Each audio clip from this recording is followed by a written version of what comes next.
جس میں ایک خاتون نکلی رات کے ٹائم اپنے بچے کے دودھ کے لیے، تو اس نے کہا کہ آپ نے اس لیمٹ سے کراس نہیں کرنا کیونکہ ملک کے اندر، شہر کے اندر کرفیو لگا ہوا ہے، لیکن مرتے نہ کچھ نہ کرتے، اس کو بچہ اپنا نظر آ رہا تھا، وہ بیچاری سٹینڈ لیتی ہے اور جو فوجی کے روکنے کے باوجود بھی وہ آگے آ جاتی ہے تو وہ اس کے اوپر فائرنگ کرتا ہے اور اس کی موقع پہ ڈیتھ ہو جاتی ہے۔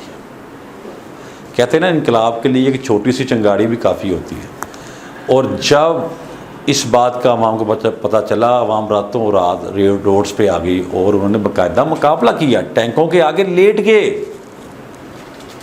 ایٹ دا اینڈ آرمی کو اپنی ہار ماننی پڑی اور سلنڈر کرنا پڑا، اور اس واقعے سے لے کر ابھی تک ایسا انہوں نے سسٹم بنا دیا کہ کوئی بھی آرمی چیف یہ سوچ ہی نہیں سکتا کہ میں آ کر ملک میں قبضہ کر لوں۔ تو مقصد کیا ہے بتانے کا کہ عوام، اگر عوام کی سپورٹ ساتھ میں ہے تو اسٹیٹ بھی زیادہ اسٹرانگ اور قائم ہے۔ ٹھیک ہو گیا؟ اس کی ایک ڈیفینیشن ہے، وہ لکھ لیں، میں لکھواتا ہوں آپ کو اسٹیٹس کی۔ ولسن کی لے لیں، ووڈراو Wilson. According to Woodrow Wilson, state means those people who are organized for law within a defined territory. TERRITORY. Note کر لیا بچے؟ ریپیٹ کر دوں اگر آپ کہتے ہیں تو؟ نوٹ ہو گیا؟ ٹھیک ہو۔ اب وہ جو 4 ایلیمنٹس ہیں اسٹیٹس کے، 4 ایلیمنٹس ہیں جس کے اوپر اسٹیٹس قائم ہیں۔ پہلا ہے پاپولیشن، دوسرا گورنمنٹ، تیسرا ہے ٹیریٹری یعنی کہ آپ کے علاقہ، اور 4تھ ہے سوورنٹی۔ اگر بیٹا ریاست میں نے بتایا پبلک ہی نہ ہو، عوام ہی نہ ہو، تو کیا ریاست بنانے کا مقصد؟ جب آپ ڈیموکریسی، تھوڑا سا بتا دوں گا آپ کو کہ ڈیموکریسی میں یہ چیز بڑی واضح ہوتی ہے کہ آپ نے جو بھی حکومت نے فیصلے کرنے اس میں عوام کی رائے، اس کی رائے ان کو شامل کرنا ضروری ہوتا ہے۔ ڈیموکریسی میں کیا ہوتا ہے کہ انڈیپینڈنٹلی عوام اپنی مرضی سے ووٹ دیتی ہے اور اپنے پسندیدہ نمائندے کو منتخب کر لیتی ہے، جس کو وہ سمجھتی ہے کہ یہ ہمارے مسائل کا حل کروائے گا۔ یعنی کہ وہ تنقید کرے یا تعریف کرے، اچھائی کرے یا برائی کرے، مسائل کو اجاگر کرے یا مسائل کو روکے، ڈیموکریسی میں ہر بندہ انڈیپینڈنٹلی ہے اپنی رائے کا اظہار کر سکتا ہے۔ اور سیکنڈلی ڈیموکریسی کے جو میجر پارٹ ہیں ان میں سب سے اہم پارٹ ہوتا ہے فنڈامنٹل رائٹس کا۔ اگر آپ عوام کو بنیادی حقوق ہی نہیں دیں گے تو عوام کا آپ کے ملک میں رہنے کا جواز ہی ختم ہو جاتا ہے۔ یہ ریاست کی ذمہ داری ہوتی ہے کہ وہ عوام کے جان و مال، عزت و آبرو کی حفاظت کرنا، ان کو بنیادی حقوق فراہم کرنا۔ اور بنیادی حقوق میں کیا آتا ہے؟ فریڈم آف اسپیچ آتا ہے، آپ کا ڈبیٹ آتا ہے، گھومنا پھرنے کی آزادی، تعلیم کی آزادی، صحت کی، روزگار کی، جائیداد کی، کاروبار کی، ایچ اینڈ ایوری تھنگ جو ایک عام سٹیزن کو چاہیے وہ بیسک فنڈامنٹل رائٹس پرووائڈ کرنا حکومت کی ذمہ داری ہوتی ہے۔ کس لیے ہوتی ہے؟ کیونکہ ریاست میں اگر عوام کا کردار ہی نہیں ہوگا تو ریاست کمزور ہو جائے گی۔ یہ وہ 4 پیلرز ہیں۔ تھرڈ آتا ہے ٹیریٹری، علاقہ۔ جو ہماری علاقائی حدود ہے، ذرا اس کو سمجھیے گا، ہر اسٹیٹ کی علاقائی حدود کو واضح کر دیا جاتا ہے کہ یہ حدود، یہ بارڈر سسٹم اس کا ہے۔ جیسے ہمارے ساتھ کون کون سے ممالک اٹیچ ہیں؟ بھارت ہے، چائنا ہے، جنوب مغرب میں ہمارا افغانستان آتا ہے، ایران آتا ہے۔ یہ وہ 4 ممالک ہیں جو مین ہیں، جن کی حدود ہماری حدود سے ملتی ہیں۔ تو جب ہم اس کو واضح کر دیتے ہیں کہ یہ ہماری حدود ہے، اس کو ہم نے کراس نہیں کرنا، یہ ہمارے بارڈر کی لیمٹ ہے، تو وہیں پہ ہماری رٹ قائم ہوگی نا، پھر ہی ریاست مضبوط ہوگی نا۔ یہ ایسا تھوڑی ہوگا کہ افغانستان کو بھی ہم کہیں جی ہمارا ملک ہے، اور ایران کو بھی کہیں ہمارا ملک ہے، اور پاکستان کو کہیں جی ہمارا ملک ہے۔ اس طرح نہیں ہوتا جب تک اس کی آئیڈینٹیفیکیشن نہ ہو جائے۔ جیسے افغانستان کا جو بارڈر ہے، ڈورنٹ لائن اسے کہتے ہیں، اس میں واضح بتا دیا گیا ہے کہ یہ حدود، یہاں پہ پاکستان کی حدود ختم ہو جاتی ہے اور یہاں پہ افغانستان کی حدود شروع ہو جاتی ہے. تو علاقائی حدود بھی ذمہ داری آتی ہے اسٹیٹس کی. آگے آتی ہے جی سوورنٹی، خود مختاری. خود مختاری کسی ملک کو بیٹا چیک کرنا ہونا یہ ملک کتنا تگڑا ہے اور کتنا کمزور ہے تو آپ اس کی فورن پالیسی پڑھ لیں. یعنی کہ جو اس کی فورن پالیسی ہے وہ بتا دے گی کہ وہ کتنا مضبوط ہے. اور اگر کسی ملک کو یہ چیک کرنا ہو کہ وہ انٹرنل لیول پہ کتنا مضبوط ہے تو آپ اس کی جو انٹرنل لیول کی پالیسی ہے یعنی کہ داخلے کی جو پالیسی ہے اس کو پڑھ لیں گے تو آپ کو اندازہ ہو جائے گا کہ ہمارا ملک کس لیول پر ہے، کتنا کہ ہم آزاد ہیں اور کتنا آزادانہ فیصلے کرتے ہیں. ریاست کا کام بھی یہ ہے وداؤٹ اینی پریشر آپ ڈیسیشن میکنگ کریں، حکومت کے لیے، عوام کے لیے، خود مختاری کے لیے اور علاقائی حدود کے لیے آپ ڈیسیشن کریں، کیونکہ حکومت کا اور ریاست کا چولی دامن کا ساتھ ہوتا ہے. ریاست کا وجود حکومت سے ہے اور حکومت کا وجود ریاست سے ہے. یہاں تک ٹھیک ہے؟ یہ 4 پوائنٹس آپ کو کلیئر ہو گئے؟ اینی کنفیوژنگ؟ نیکسٹ اس میں آتا ہے جناب اسلامک کنسیپٹ. ایک آتا ہے Islamic concept of state. Islamic concept of state. اسلام یہ بیٹا سمجھیے گا کہ اسلام کیا کہتا ہے ریاست کے متعلق. اللہ تعالیٰ نے ریاست کو قائم کرنے کے لیے اس کے رولز بنائے. جیسے ہم کوئی نیا ملک بات کریں گے تو پہلے ہم وہاں پہ قوانین بنائیں گے، رولز اینڈ ریگولیشن بنائیں گے، ٹرمز اینڈ کنڈیشنز رکھیں گے جس کے تحت جو سٹیزنز ہیں وہ اس کو فالو کریں گے اور ملک میں امن کو فروغ ملے گا. اسی طرح اسلام کہتا ہے جب اب نیا اسلامی ریاست یا جو پہلے سے جو قائم ریاست ہے اس کو اگر آپ نے اسلامی ریاست بنانا ہے تو اس کے اصول ہیں. پہلا اصول ہے اس کا اقتدار اعلیٰ، یعنی کہ اللہ تعالیٰ کی ذات اس کائنات اور آخرت کا حاکم اور مالک ہے. اللہ تعالیٰ فرماتے ہیں کہ جو آپ کے ریاستی منتخب نمائندے ہیں ان کو جو اختیارات دیے ہیں وہ ان اختیارات کو امانت سمجھ کر استعمال کرے. اسلام یہ کہتا ہے کیونکہ اقتدار اعلیٰ میں طاقت کا سرچشمہ اللہ تعالیٰ کی ذات ہے. اس کے بعد یہ ریاستی نمائندے آتے ہیں، وہ کون سے اختیارات ہیں جس کو سمجھ کر وہ ریاست میں اسلامی امن کو فروغ دے سکتا ہے. ان میں جو اختیارات ہے وہ یہ ہے کسی کے ساتھ ظلم نہ کرو، زیادتی نہ کرو، غریب اور امیر کی تفریق ختم کر دو، کیونکہ اللہ تعالیٰ ہی خالق اور مالک ہے اس کائنات کا بھی اور آخرت کا بھی. تو جو پہلا رول ہے اس کا ہے اقتدار اعلیٰ. دوسرا رول ہے جس کا سوشل جسٹس، یعنی کہ معاشرتی عدل و انصاف. اسلام کہتا ہے کہ آپس میں عدل قائم کرو، یہ تقویٰ کے قریب تر ہے. کیسے قریب تر ہے؟ کہ جب عدل کے لفظی جو معنی ہے نا جی اس کے معنی ہے صحیح چیز کو صحیح جگہ پہ رکھنا. یہ عدل کے لفظی معنی ہے، یعنی کہ ترازو کو پورا تولنا ہے برابری پہ. یہ نہیں کہ میرا بھائی ہے، رشتہ دار ہے یا میرا عزیز ہے تو اس کے لیے میں اور قانون بناؤں اور لوگوں کے لیے اور قانون بناؤں. جو غریب کے لیے اور قانون ہے، امیر کے لیے اور قانون ہے. اسلام اس کو منع کرتا ہے.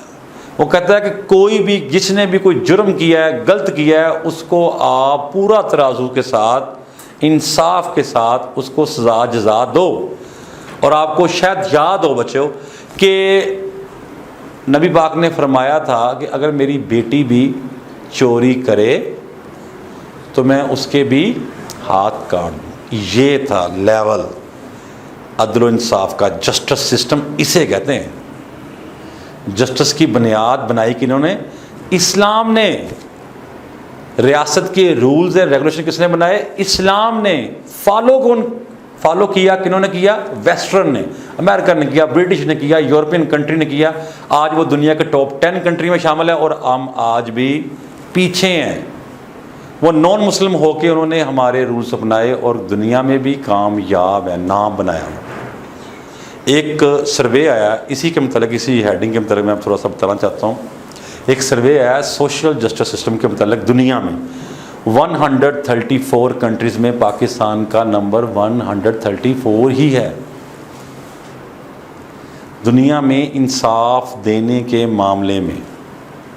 اور جو دنیا کے ٹاپ 3 کنٹریز ہیں جنہوں نے انصاف دیا، پولینڈ، ناروے، ڈنمارک، یہ ٹاپ 3 کنٹری جو انصاف کے معاملے میں 100% ہیں، جو انصاف پورا کرتے ہیں. یہ نہیں دیتے وہ غریب ہے، وہ ٹیکس پیئر ہے، وہ ہمیں پیسے دے رہا ہے، ڈزنٹ میٹر. جب انصاف کرنا ہے تو برابری سطح پہ کرنا ہے، یہ نہیں رکھنا کہ فرق رکھنا ہے اس کے لیے. اور وہ کس طرح انصاف کرتے ہیں؟ وہ ہمارے جو اسلامک جو کنسیپٹ آف اسٹیٹ ہے اس کے ذریعے رکھتے ہیں. پہلا رول ہوا اقدار اعلیٰ، دوسرا ہوا سوشل جسٹس سسٹم، تھرڈ آتا ہے ایکویلٹی، جسے ہم کہتے ہیں مساوات. ساتھ ساتھ نوٹ کرتے ہیں. تھرڈ ہوتا ہے ایکویلٹی، مساوات. مساوات کے لفظی معنی کیا ہے؟ برابری، یعنی کہ برابری کی سطح پہ رہنا.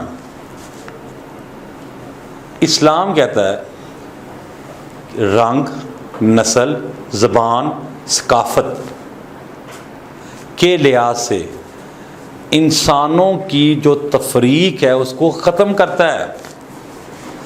وہ کہتا ہے کہ تمام انسان برابر ہیں. اسلام ہی نے تو انسان کو اشرف المخلوقات بنایا نا، کہ جتنی بھی دنیا میں مخلوق ہیں اس سے عظیم تر انسان ہے. تو ہم ذاتوں میں پڑھیں، رنگ نسل میں پڑھیں کہ اس کی ذات بڑی ہے، اس کی ذات چھوٹی ہے، یہاں وہ زیادہ کما رہا ہے، وہ کم کما رہا ہے، وہ کیسا ہے، وہ غریب ہے، وہ امیر ہے. اسلام اس کی تفریق ختم کرتا ہے. یہاں تک نبی پاک نے اپنے آخری حجۃ الوداع میں کیا فرمایا تھا؟ کسی عربی کو اجمی پر، کسی اجمی کو عربی پر، کسی گورے کو کالے پر اور کالے کو گورے پر کوئی فوقیت حاصل نہیں ہے سوائے تقویٰ کے. جب ہمارے نبی نے یہ فرما دیا تو کیا ہم فالو کر رہے ہیں؟ اس کا مطلب ہم اس میں فالو بھی نہیں کر رہے. ہم علمدار بنتے جی ہم مسلمان ہیں، اسلام کے علمدار ہیں، ہم نے ایسے کیا، لیکن ریئلٹی اس سے دور ہے. وہ جو دوسری کنٹریز ہیں، اگر میں کمپیریزن کروں ویسٹرن، کیونکہ جو پولیٹیکل سائنس کا جو بیسک چیز ہے یہ کمپیریزن بیس کے اوپر ہے. ویسٹرن تھاٹس اور ایسٹ تھاٹس، اس کو ملا کے انہوں نے پولیٹیکل سائنس کو ایک شیپ دی ہے. سوشل، بیسیکلی پولیٹیکل سائنس کا جو مقصد ہے نا وہ ہے جو سوشل لیول پہ، یعنی جو سماجی لیول پہ ہے، جتنی بھی انسان کے روزمرہ کے معاملات ہیں اس کو اکٹھا کر کے ایک انہوں نے نام دے دیا پولیٹیکل سائنس. تو جب ہم ان کو دے نہیں رہے، ایکولیٹی رائٹس دے نہیں رہے، مساوات رکھ نہیں رہے، لیکن وہ تو رکھ رہے ہیں نا. وہ یہ تو دیکھتے ہیں مسلمان ہے یا نان مسلم ہے، انہوں نے رول بنا دیا، رول سب کے لیے، چاہے وہ اس کا سٹیزن ہے چاہے وہ سٹیزن نہیں ہے. جب وہ ملک کی حدود میں داخل ہو گیا تو رولز لاگو ہو گئے. بیٹا 4تھ پوائنٹ لکھیں.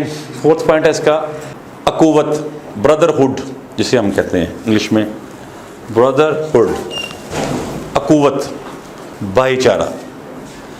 قرآن کریم میں ارشاد ہے کہ تمام مسلمان آپس میں بھائی بھائی ہیں. تمام مسلمان آپس میں بھائی بھائی ہیں اور ایک مسلمان دوسرے مسلمان کے دکھ سکھ میں شامل ہوگا، اس کی تکلیف کو اپنی تکلیف سمجھے گا، اس کے دکھ سکھ میں شامل ہوگا تو ہی اس کے لیے آسانیاں پیدا ہوں. مقصد کیا تھا اخوت کا؟ وہ کون سا ایسا واقعہ جس کی وجہ سے ہمیں اخوت کا درس دیا گیا؟ وہ آپ کو یاد ہوگا کہ جب انصار مکہ سے مدینہ ہجرت کر کے آئے تو وہ پریشان تھے، ان کے پاس کوئی سامان نہیں تھا، کوئی چیز نہیں تھی. جب نبی پاک نے یہ چیز دیکھی تو انہوں نے ساتھ ہی فرمایا کہ تم سب اب آپس میں بھائی بھائی ہو، ایک دوسرے کو بھائی بنا لو، ایک دوسرے کے دکھ سکھ میں شامل ہو. جو اس سے کیا تھا کہ محبت بڑھتی ہے، احساس کا جذبہ پیدا ہوتا ہے، ایک دوسرے کے لیے آسانیاں پیدا ہوتی ہیں. یہ کنسیپٹ تھا اسلام کا، بردرہڈ کا.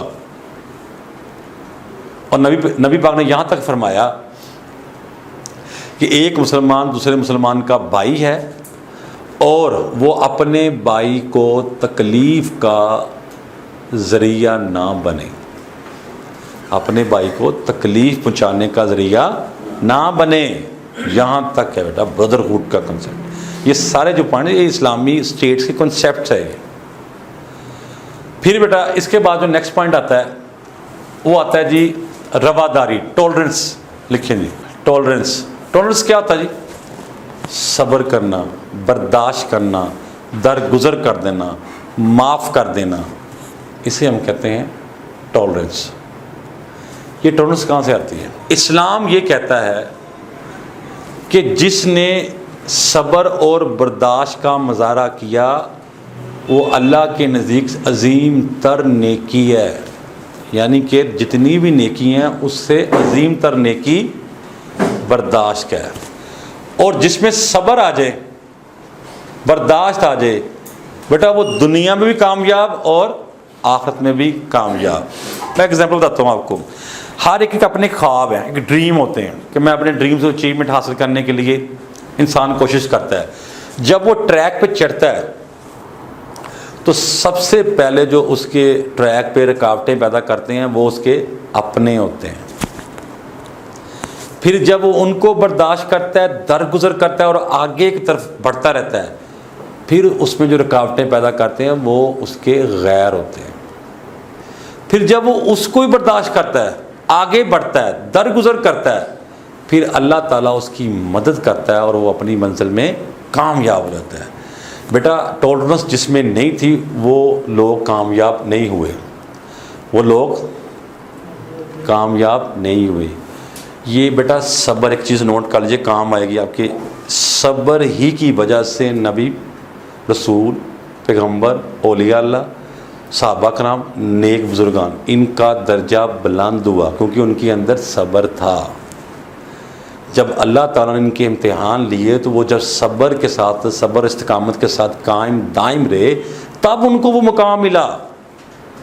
اگر ان میں صبر نہ ہوتا، برداشت نہ ہوتا، درگزر نہ ہوتا، معاف کرنے کا جذبہ نہ ہوتا تو کیا ان کو یہ مقام ملنے تھے؟ سوچے ان کو یہ مقام مل گئے تو آپ کو بھی مل سکتے ہیں. دنیا میں، موجودہ دنیا میں، ان دا پریزنٹ ورلڈ لاکھوں مثالیں ہیں کہ جو لوگ زیرو سے ہیرو بنے، لیکن بنے وہ صبر کے ساتھ ہی، استقامت کے ساتھ لگے رہے، محنت کرتے رہے، اللہ تعالیٰ نے ساتھ دیا اور وہ کامیاب. سو رواداری بھی یہی چیز سکھاتی ہے، ٹالرنس ہمیں سکھاتی ہے کہ آپس کے جو باہمی جھگڑے ہیں اس کو ختم کرو، درگزر کر دو. اگر کسی نے آپ کے ساتھ زیادتی کی ہے، غلطی کی ہے، برا کیا ہے، یا تو اس کو معاف کر دو یا اس کو اگنور کر دو، یا پھر اللہ کی بارگاہ میں انصاف کے پہلو کے طور پر رکھ دو کہ اللہ تعالیٰ بہترین انصاف کرنے والا ہے. تو بیٹا یہ اسلام کا سب سے جو گولڈن رول ہے اس میں ٹاپ پہ اس کا نام آتا ہے ٹالرنس کا. ٹھیک ہے جی. نیکسٹ پوائنٹ ہے بیٹا اس کے بعد رسپانسبلٹی، اسے ذمہ داری کہتے ہیں. پہلا وہ لکھ لیا اقدار اعلیٰ، دوسرا آپ کا آ گیا سوشل جسٹس سسٹم آ گیا، تھرڈ میں آ گیا ایکویلٹی، فورتھ میں آ گیا بردرہڈ، ففتھ میں آپ کی آ گئی ٹالرنس، اینڈ سکس میں آپ کی آ گئی رسپانسبلٹی. اب رسپانسبلٹی کیا ہے یہ سمجھیے گا ذرا بیٹا. یہ جو چھٹا رول ہے اسلامی ریاست کو قائم کرنے کا، جو کنسیپٹ آف اسلامک اسٹیٹ ہے اس کا، اسلامی معاشرے میں ریاست کی ذمہ داری ہے کہ وہ معاشرے میں تمام جو انسان یا لوگ رہتے ہیں ان کو بنیادی حقوق فراہم کرے، ان کو جو ان کے حق ہیں وہ ان کو ملے. یہ ریاست کی ذمہ داری ہے کہ یہ، اور ساتھ ساتھ جو ان کی عزت جان و مال کی حفاظت کرے، ان کے لیے آسانیاں پیدا کریں. یہ ریاست کی ذمہ داری ہوتی ہے. اور شہریوں کی ذمہ داری کیا ہوتی ہے کہ وہ جب ریاست کو ضرورت پڑے تو وہ ریاست کے ساتھ کھڑی رہے، اس کی مدد کرے. یہ شہریوں کی ہوتی ہے. یہ 6 جو رولز ہیں نا جو میں نے آپ کو لکھوائے ہیں بیٹا، یہ ہے اصل میں کنسیپٹ آف اسلامک اسٹیٹ.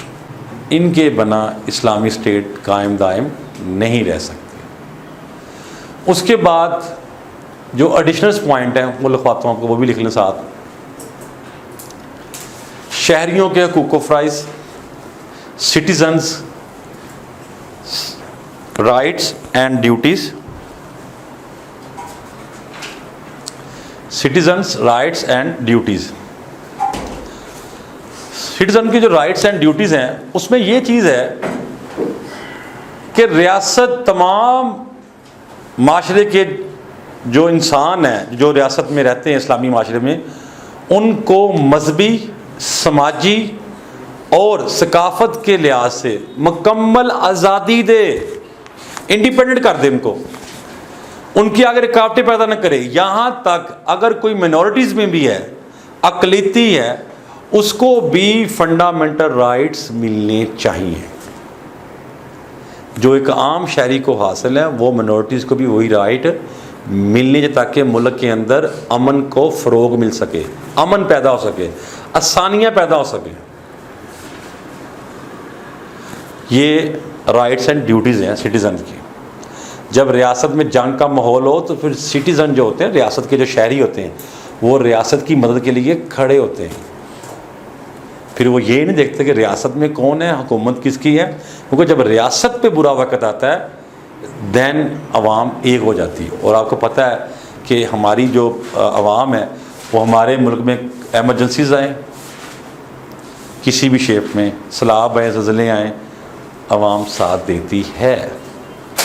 عوام میں کوآپریٹو کا جذبہ ہے, تعاون کرنے کا جذبہ ہے. اسی وجہ سے ہمیں وہ جو امیج ہے ہمارا دنیا میں وہ ایک اچھے شہری ہونے کا بھی ہے احساس. یہ بھی ایک پازیٹیو پوائنٹ ہے. میں اپنے ملک کے حوالے سے بات کر رہا ہوں کہ جو ہمارے ملک کا یہ بھی, جس طرح اگر ان کے پاس بھی ایگزامپلز ہیں تو ہمارے پاس بھی ایگزامپلز ہیں. اور ایک اور چیز ہے کہ اگر آپ سے کوئی پوچھتا ہے, اکثر وہ ایم سی کیو میں سوال کرتا ہے کہ جو بیسک فنڈامنٹل رائٹس کا دنیا میں سب سے پہلے ابتدا کہاں سے ہوا تھا, تو آپ بتا سکتے ہیں کہ دنیا میں فنڈامنٹل رائٹس کی جو بنیاد رکھی وہ ہمارے نبی حضرت محمد صلی اللہ علیہ وسلم نے آج سے 1400 سال پہلے ہی رکھ دی تھی. یہ جو انہوں نے اپنے حج میں خطبہ فرمایا تھا تو وہ یہی تھا, بنیادی حقوق ہی تھے کہ رنگ نسل کو ڈسکرمنیشن ختم کر دو, ذات پات کو ختم کر دو, اس کی ذات بڑی ہے چھوٹی ختم کر دو, سب برابر ہیں, سب کے حقوق جیسے ہیں, سب کو احترام دو, سب کی رسپیکٹ کرو, سب کو ساتھ لے کے چلو, ظلم نہ کرو, رحم کرو, ایک دوسرے کے ساتھی بنو, مضبوط کرو. یہ ہے فنڈامنٹل, جس کو آج ویسٹرن کنٹریز اپنے آپ کو چیمپئن مانتے کہ ہم فنڈامنٹل رائٹس کے چیمپئن ہیں, لیکن ایکچولی فنڈامنٹل رائٹس کی جو ابتدا تھی وہ نبی پاک نے ہی کر دی تھی آج سے 1400 سال پہلے. کیونکہ یہ اکثر ایم سی کیو میں اس طرح کوشچن جو پوچھتا ہے کہ اسلامک کنسیپٹ آف اسٹیٹ میں جو فنڈامنٹل رائٹس ہے اس کی ابتدا کہاں سے, تب پتہ ہو آپ کو کہ یہ نبی پاک حضرت محمد صلی اللہ علیہ وسلم نے بنیاد رکھی تھی. ٹھیک ہو گئے. اب لاسٹ پوائنٹ ہے اس کا, اسی کا اسلامک کنسیپٹ کا, Islamic rules and public morality effect, یعنی کہ جو اسلامی اصول ہیں اس کے عوام پر کیا اثرات پڑے. اگر تو اسلامی ریاست ہو جاتی ہے قائم, ٹھیک ہے, تو عوام پر اس کے جو اثرات ہیں وہ لازمی بات ہے بیٹا وہ پازیٹیو پڑیں گے. وہ کیسے؟ معاشرے میں عدل و انصاف ہوگا. جب معاشرے میں بیٹا جسٹس سسٹم سٹرونگ ہو جائے گا تو ایٹومیٹکلی معاشرے میں امن کو, ماحول کو فروغ ملے گا. لوگ آپس میں جو باہمی جھگڑے ہیں اس کو ختم کریں گے, ایک دوسرے کا ساتھ دیں گے اور ریاست میں بہتری لے کے آئیں گے اگر ہم ان رولز کو فالو کریں گے. جب بھی اسلامی کنسیپٹ بنانا ہو, اور یہ ایسا کنسیپٹ ہے جس کو باقی سب دنیا کنٹریز نے فالو کیا لیکن ہم نے ابھی تک اس کو امپلیمنٹ نہیں کیا. اور بیٹا ایک اور بات آپ کے کنسیپٹ کے لیے کہ دنیا میں جو اسلامک کنٹری ہیں وہ ہیں آئی تھنک سو 57 کنٹریز میں ایک بھی کنٹری ایسی نہیں ہے جس میں اسلامک رولز لگے ہوں. یہ پورا پیٹرن جو ہے اسلامک ریاست کو قائم کرنے کے جو رولز ہیں ریگولیشن جو میں نے بتائے ہیں ان میں بہت کم ہے. 1-2 پکڑے ہوں گے, کسی نے 3-4 پکڑے ہوں گے, لیکن مکمل امپلیمنٹ نہیں ہے. جنہوں نے مکمل امپلیمنٹ کیا وہ آج بھی آ گئے ہیں. اور آج وہ دنیا کے ٹاپ 10 ملکوں میں شامل ہے.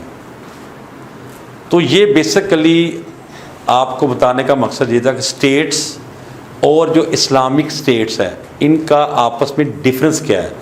اس اسٹیٹ میں کیا آتا ہے؟ پاپولیشن، آبادی، second government, third territory, fourth sovereignty, یعنی کہ آپ کا علاقائی حکومت، خود مختاری اور آبادی. آبادی سے مراد تھا پبلک، عوام. یہ 4 پلرز ہوتے ہیں جو اسٹیٹس کو اسٹرانگ کرتے ہیں. اگر ان چاروں میں ایک بھی پلر کم ہو جائے تو ریاست کمزور ہو جاتی ہے اور ریاست کا آہستہ آہستہ وجود ختم ہونا شروع ہو جاتا ہے. اسی کے ساتھ ساتھ جو اسلامک اسٹیٹس ہیں اس میں یہی رولز تھے: ادارے اعلیٰ، social justice, equality, brotherhood, tolerance, responsibility, citizen rights and effect, morality and Islamic effect. یہ بیٹا ٹوٹل یہ بیس کرتا ہے اس کے اوپر. اب ایک اور چیز بتا دوں آپ کو، جب بھی آپ نے بیٹا سوال اٹیمپٹ کرنا ہے 2 چیزوں کو ذہن میں رکھنا ہے. ایک لکھنا ہے انٹروڈکشن، جو میں نے شروع میں آپ کو تعارف کرایا کہ اسٹیٹ ہوتی کیا ہے، اس کا مقصد کیا ہے. وہ ہوتا ہے ہمارا انٹروڈکشن، ساتھ میں ڈیفینیشن، اس کے بعد ہیڈنگس، پھر اس کو ایکسپلین کرنا ہے 1 سے 2 یا 3 لائنوں میں. اس کے بعد پھر اینڈ پہ آئے گا ہمارا کنکلوژن. کنکلوژن لازمی لکھے گا، اس کے 2 نمبر لازمی ہوتے ہیں. کنکلوژن کی ہیڈنگ لازمی لکھنی ہے. جب بھی ہم نے لانگ کویشچن اٹیمپٹ کرنا ہے تو ہر سوال کو جب وائنڈ اپ کرنا ہے، جیسے اس کو اپنے وائنڈ اپ کرنا ہے تو اس کے اینڈ پہ ایک کنکلوژن لکھنا ہے آپ نے کہ اس کا کنکلوژن کیا ہوتا ہے. وہ آپ اپنے الفاظ میں 2 سے 3 لائنوں میں بیان کر سکتے ہیں. جو آپ کو سمجھ آئی اس کے مطابق آپ اس میں لکھ سکتے ہیں 1 سے 2 لائنوں میں. ٹھیک ہے جی. اور پیٹرن کچھ نئے اسٹوڈنٹ کو بتا دوں. پیٹرن اس میں یہ ہے کہ ٹوٹل ہمارا ہوگا 100 مارکس کا. اس میں 7 ملیں گے سبجیکٹو، 1 ملے گا ہمیں آبجیکٹو. جو آبجیکٹو وہ 20 نمبر کا ہے. باقی جو 80 نمبرز کے مارکس کے کوشچن ہوں گے وہ ملیں گے ہمیں 7، اور 7 میں سے ہم نے کرنے ہیں 4. 20 نمبر کا ایک کوشچن ہوتا ہے. تو یہ ہمارا ٹوٹل پیٹرن ہے. 45 والا پاس ہوتا ہے اور 40 پلس والے کو ایگریگیٹ مارکس مل جاتے ہیں. اگر آپ کے دوسرے جو سبجیکٹ میں نمبر زیادہ ہیں 50 پلس ہے تو وہ ایگریگیٹ لگا کے آپ کو پاس بھی کر سکتے ہیں. ٹھیک ہے جی، یہاں تک کلیئر ہے؟